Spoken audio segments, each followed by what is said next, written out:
Hi, baby boomer fans. We are Jackie and Janine, the Pfeiffer sisters, and love to talk about the 1950s, inviting you to reminisce with us as we explore experiences of that decade. Grab your favorite malt or Green River. Make sure you are wide awake and get ready to be inspired about the 1950s. Welcome to the 1950s Fun Chat. Hello, folks. Thank you for joining us today. It's going to be another great one about the story of the 1950s. And here we are almost approaching Valentine's Day, Jackie.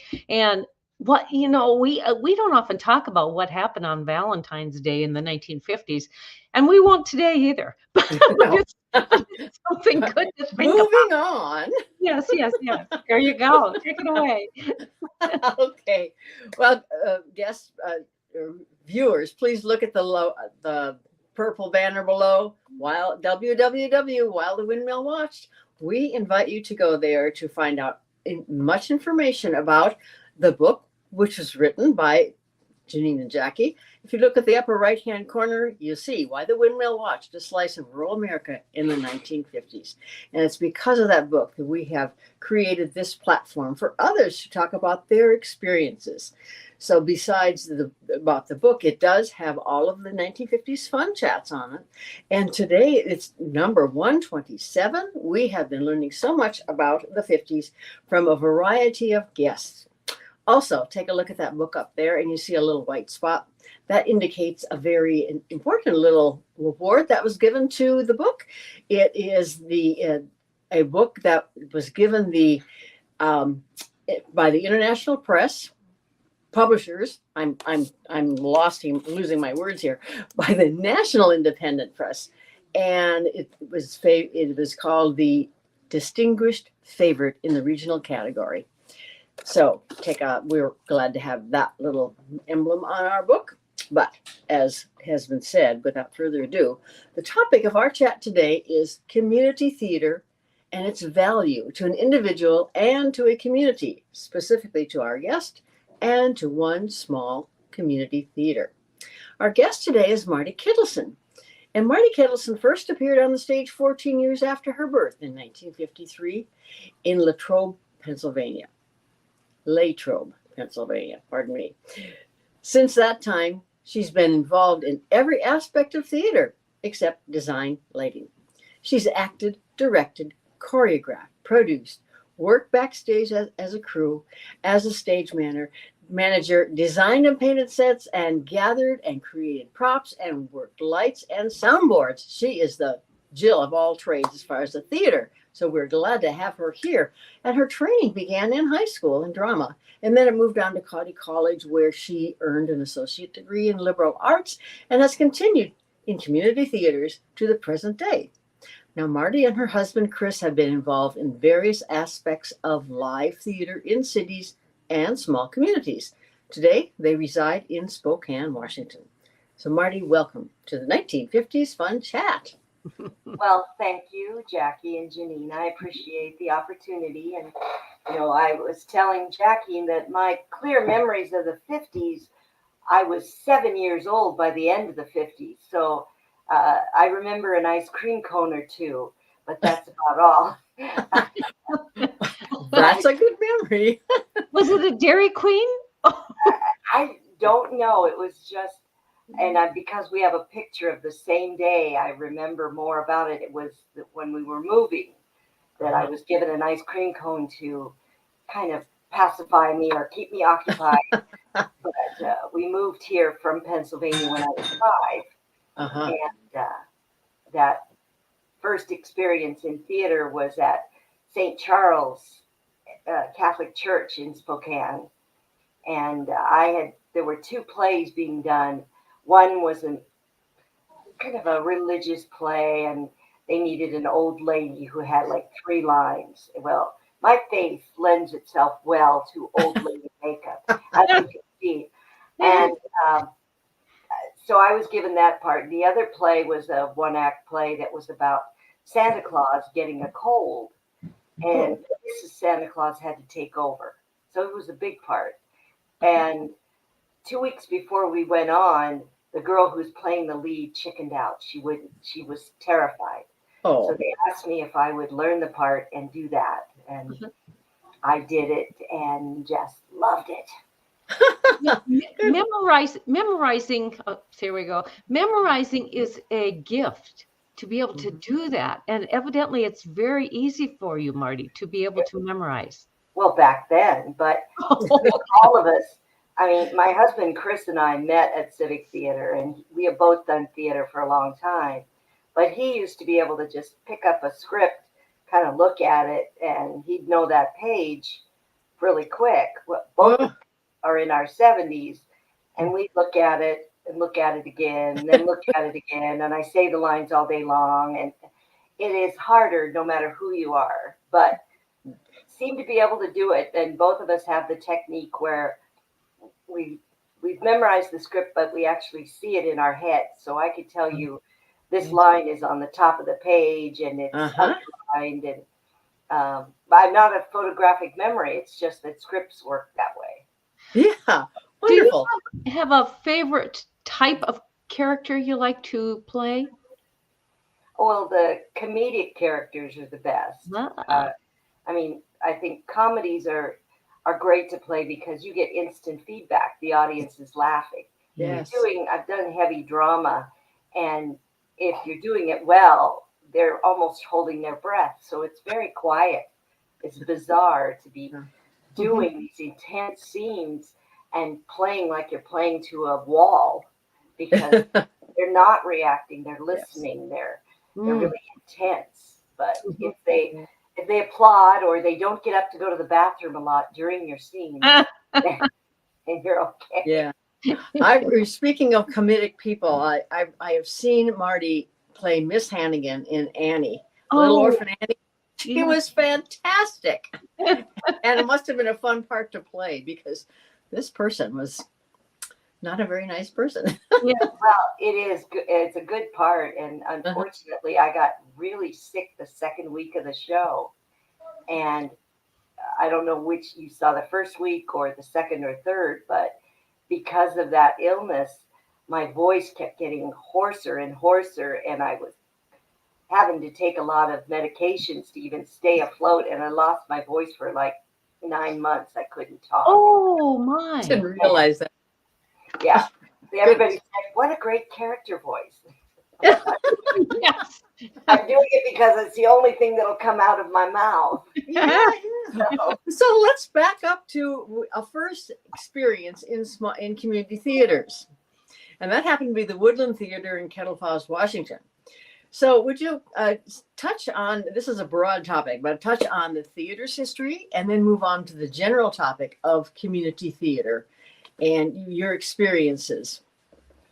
Well, and my knowledge of the real history of Woodland Theatre is not intense, and I don't have every detail. I do know that it was built in 1940 in July. In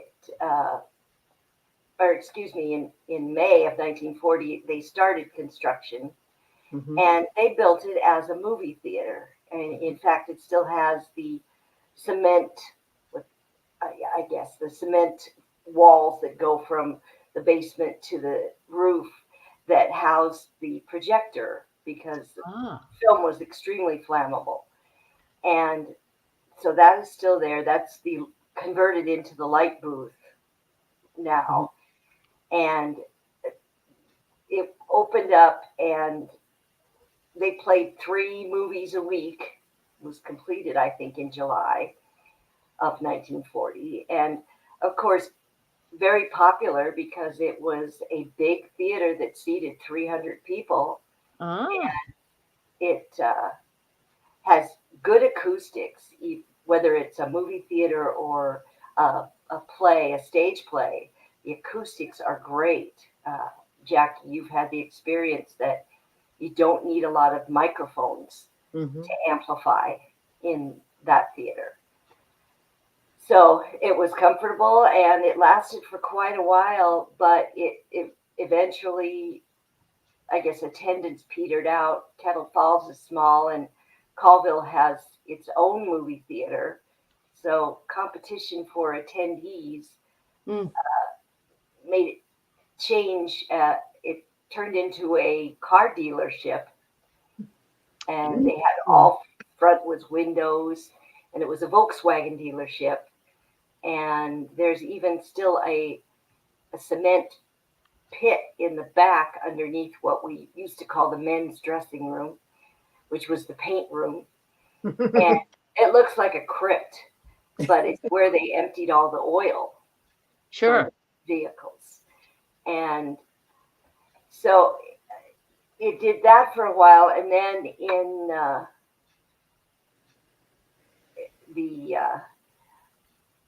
there was a group that formed an art association.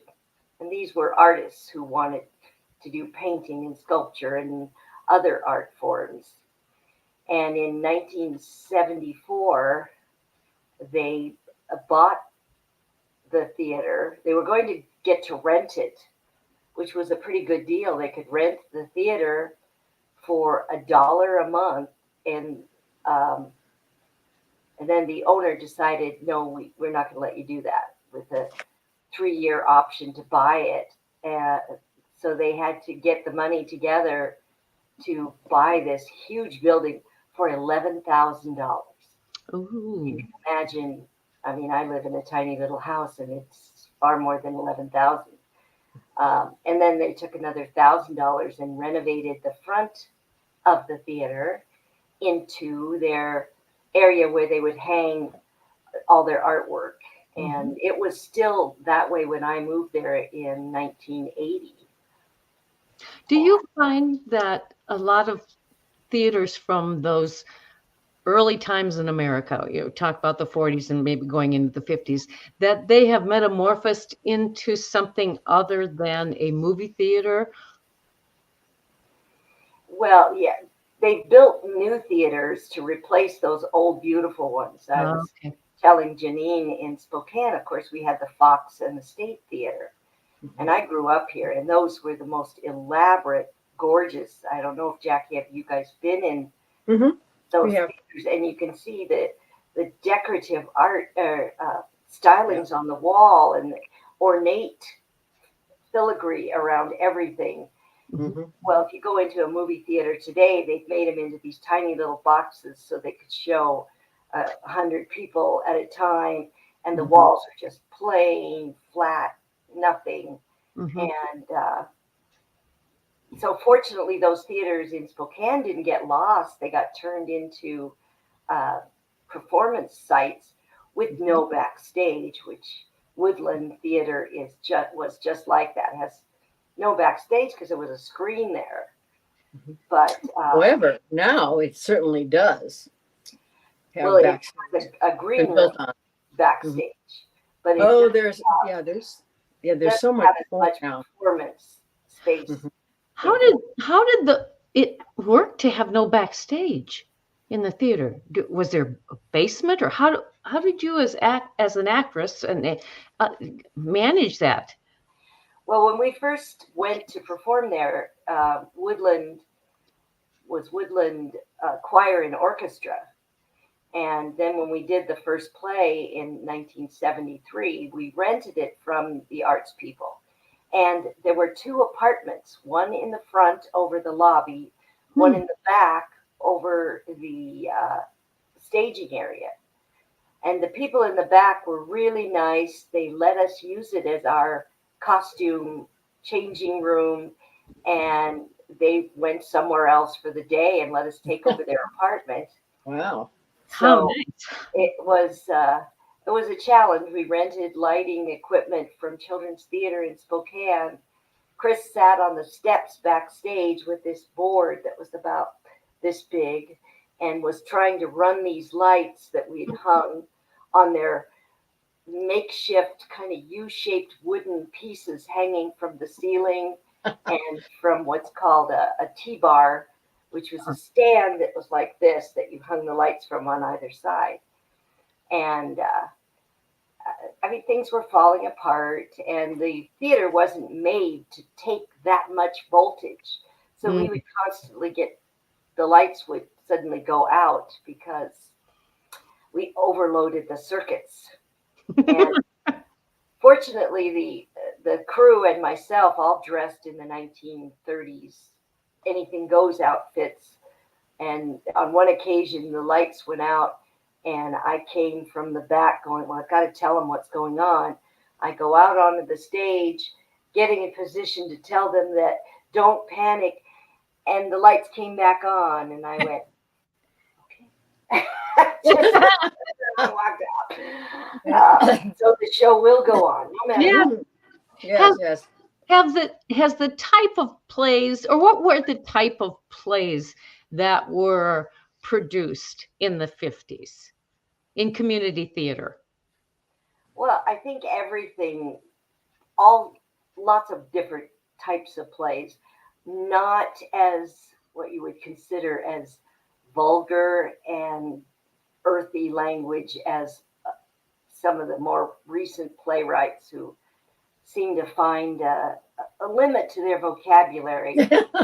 That's a good way to put it. And going, but they did melodramas early on. Anything that melodramas were popular because in some places you couldn't, well, like Shakespeare is basically a melodrama. Everything is big and loud. And if you can imagine a big open arena, there's no microphone. Mm-hmm. So people were yelling their lines, and you couldn't make these little subtle indications. You had to be huge when you got because that's what entertained them. Mm-hmm. And so that led to writing of more melodrama in languages that were familiar to everybody in the area. And mysteries are always very popular. Comedies are very popular. And if you look at the movies were coming in with Charlie Chaplin, those two are melodramas, even the mm-hmm. silent ones. Mm-hmm. Yeah. Just did everything big so that people could watch it. Mm-hmm. What are we doing right now? We're watching 3 people on this Zoom. Yeah.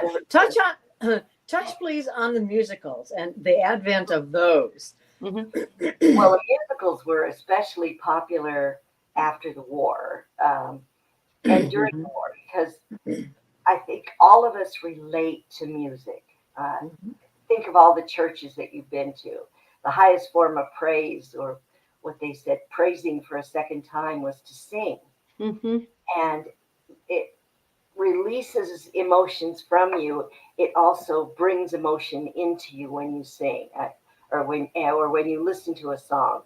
Mm-hmm. And sometimes I'll just break out in tears, not because the song made me sad, because it made me happy. It made me feel something more than if you just said, I love you. Mm-hmm. Because some of the love songs. So that was popular. And the dancing. People used to go to dance halls, or not dance halls, but watch the old I Love Lucy shows. Mm-hmm. And they were always going to the nightclubs. Dance clubs, yeah. Mm-hmm. Yes. And so dancing was popular with everyone. It was a way to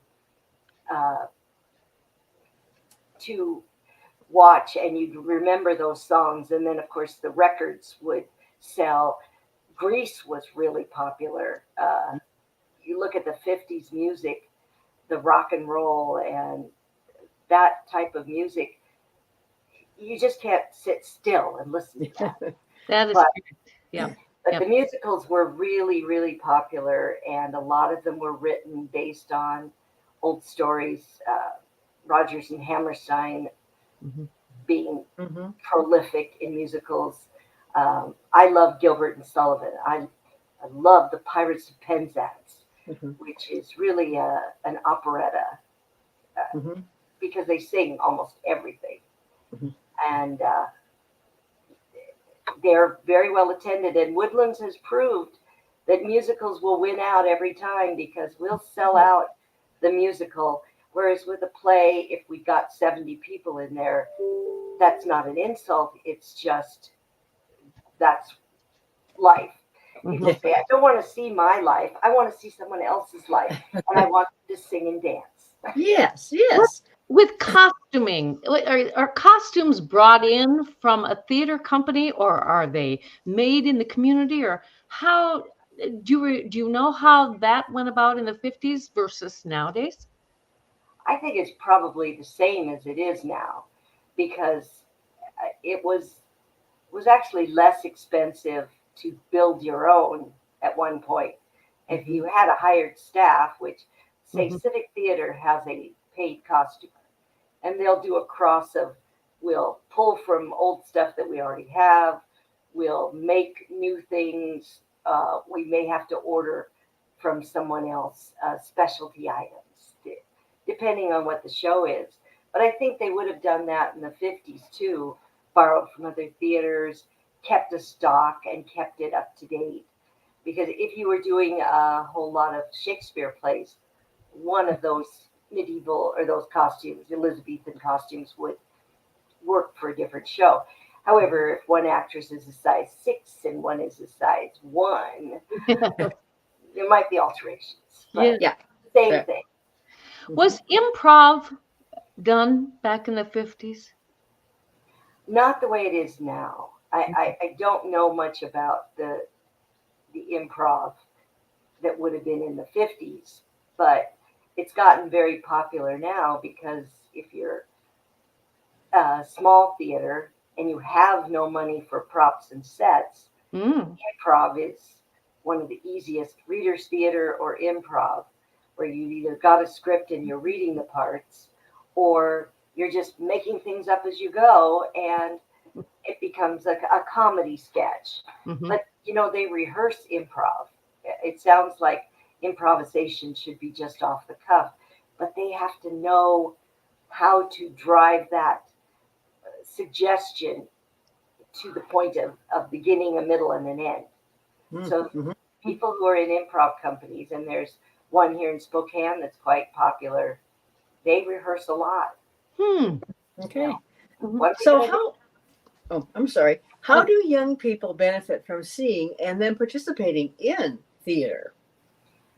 Well, I wish everybody thought of it the way I think it should be thought of, because there's always this, when you go to get a job, they ask you, are you a team player? Mm-hmm. And I look at sports teams because that's the first thing that comes to mind. When they are in a sports team, that team is out to win, no matter what. You don't play a game of football and not want to win, even if you think it's fun. But when you're in theater, everybody wins. If you're in it, you're learning these skills, you're working with other people. Mm-hmm. If you're not as good, you're looking at the people who've been experienced Mhm. and learning what they did. If you're old hand at it, you're looking at the young people going, oh, I didn't think of that. And Yeah. so it's entertaining, it's educational, and things happen in theater, as you know, that suddenly you may have to make a quick adjustment that, oh, like those lights going off. What do we do? The wall falls down. Mhm. I was in a show at Civic Theater where I was supposed to have a will in my purse. And I opened it and I forgot to put the will in my purse. But I'm supposed to bring it out and say, this will, the will that's on my desk at my home. It, you know, so you got to think quickly. You've got to Yeah. adjust. You've got to listen to different leadership all at the same time. Mm-hmm. And you want everybody on the stage, whether you're the little part or the big part, to be a success. And you want everyone in the audience to enjoy what you're doing. And everyone in the audience wants to see you do your best. So they don't Mm-hmm. want you to forget lines. They don't want you to fail, to fall off the stage. Or so it's the biggest form of teamwork. Yeah. With it's like a giant brain, and nobody loses. I don't care what you say. So I tell kids, if you can do theater, uh, that's the only reason I've ever gotten jobs. I have Oh. I have no business training other than a half a semester of typing, Yeah. and I can could type at my best 80 words a minute, and Good. went from being a paper sorter to a credit manager to an insurance manager for Metropolitan Mortgage to a public works assistant in the city of Colville, managing $80,000 for projects. And it's only because I know that whatever role you take on, you've got to learn all the parts of it. Mm-hmm. May we go back to the 50s? Because we had been talking earlier about jobs that you had in the 50s, and I think it's a very interesting story. Well, except those were not in the 50s. Those were in the late 60s, well, 69 through 70s. Okay. And but it seems antique, but I'm sure that they preceded me into the 60s and probably the 50s. But my first job at Ward's was because my mother worked in the credit office, and she got me a job just before I turned 16, sorting the flyers that went out to people. They were, the little newspapers that you got to tell you what sales were coming up. Mm-hmm. Well, those had to be manually sorted by zip code, tied up in bundles, and they took them to the post office and sent them out. Well, then I got promoted to, instead of sorting them, I got to put the names on them. And you didn't put stickers on. They had a machine called a graphotype machine, which looked like a typewriter, big, huge metal typewriter. And you typed, the keys would punch letters onto these little plates that were about this big. And once all those plates were done, they went into a long tray, and then you put them into what's called an addressograph, and hopefully didn't spill them, which I did a few times because that's like 52 pickup. It's not fun. And you sat at this, and it was like sitting in an old sewing machine. Mm-hmm. You had a pedal to push on the floor, and then you would take each of those flyers and put them across and stamp, and the huge piece of metal would come down and stamp. But it wasn't a conveyor belt; it was just you. Uh-huh. And I got $70 a minute doing that. Yes. Because for doing that for 8 hours a day, the only thing you could do is try to be faster. And what was your pay, Terry? Or Marty? I'm sorry. Marty. Yeah. I remember $1.60 an hour and being so excited to get that. And they didn't write you checks. They gave you a little brown envelope with that money in it. And I was so excited. Look at that. I can buy things on my own. Mm-hmm. Plus, I was early getting a credit card with Ward's, and it was hard for a lot of women to get credit cards in their own name. I didn't have to have my parents sign on it. Mm-hmm. Or your husband.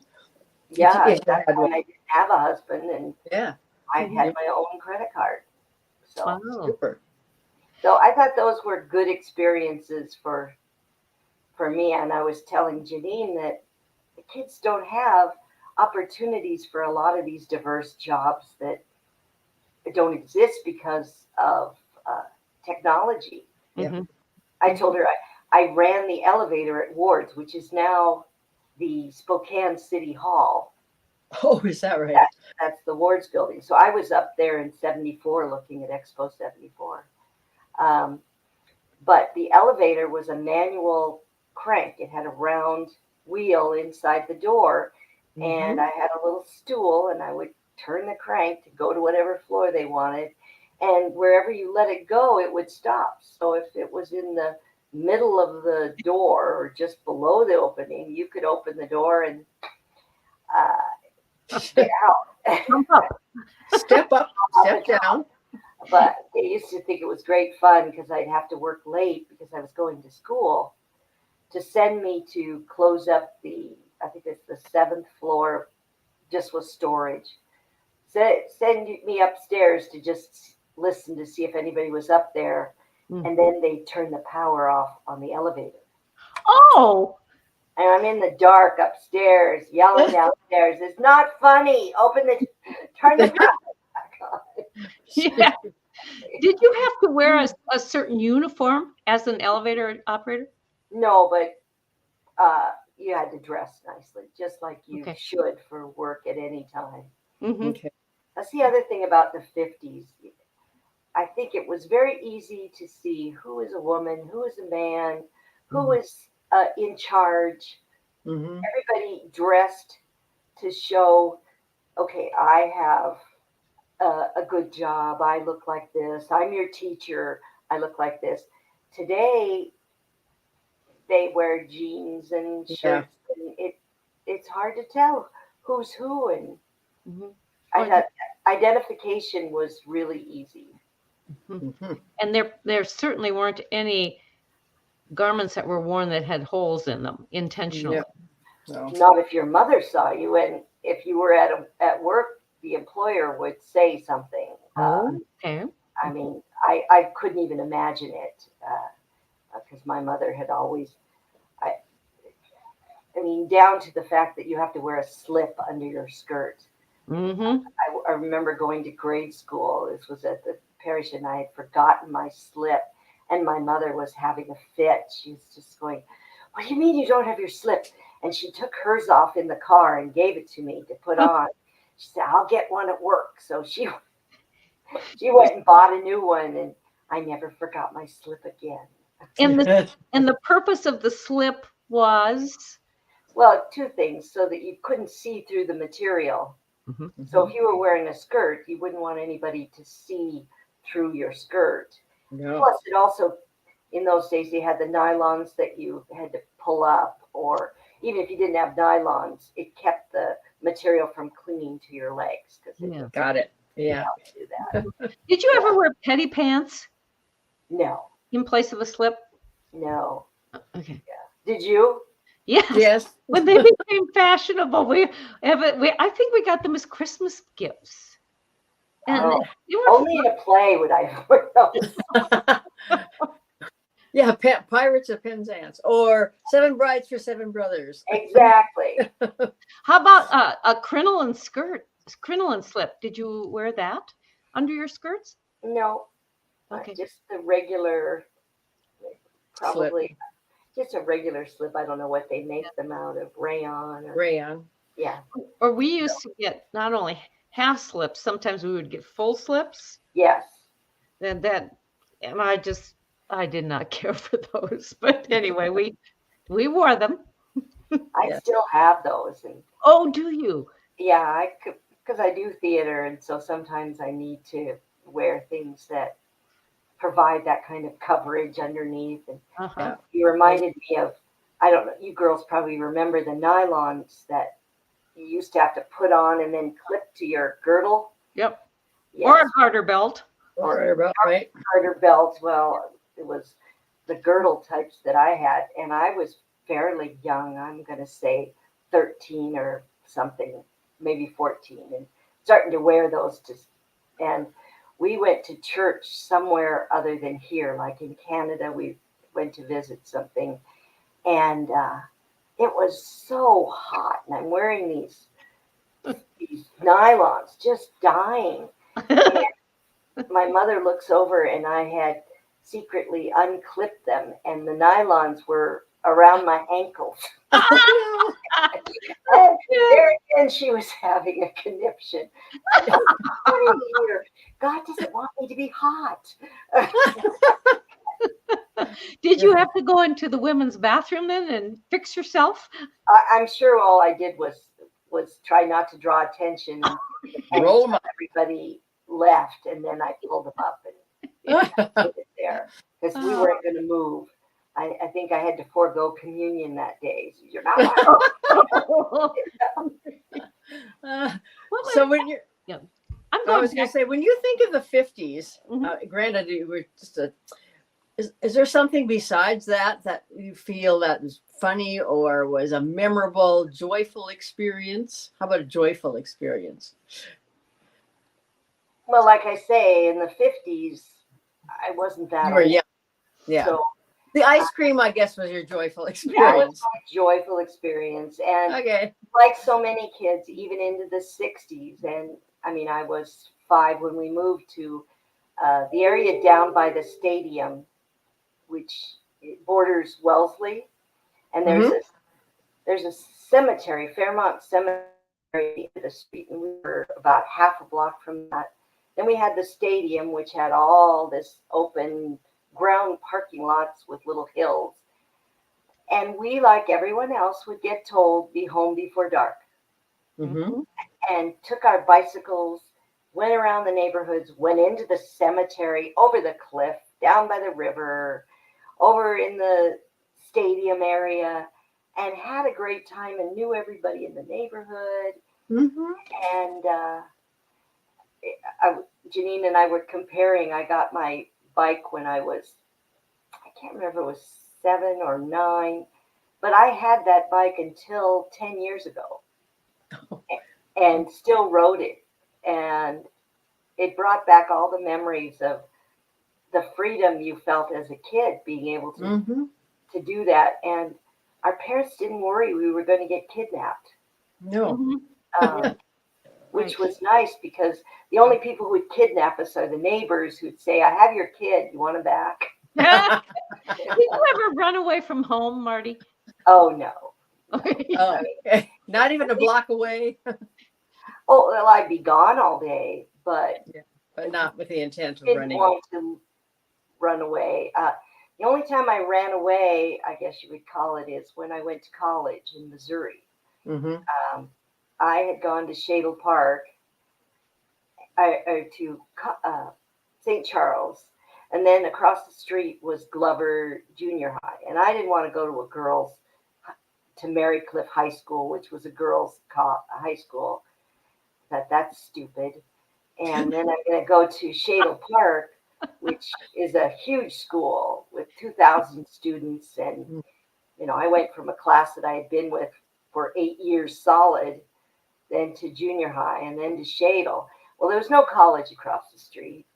And I got offered full scholarships to go to Cotty College, which is in Nevada, Missouri. It's about an hour and a half south of Kansas City. And it's an all-girls college, junior college. Yeah. Oh, well. And I said, sure. That'd be fun. How did you happen to get that scholarship? What was the basis of it? Was it because of acting? It was just I had grades that were good enough to go. Yeah. And I had the superintendent of School District 81. His wife was a member of a wonderful group called PEO. Oh. And they're women that do support a lot of philanthropic needs, and they support the college.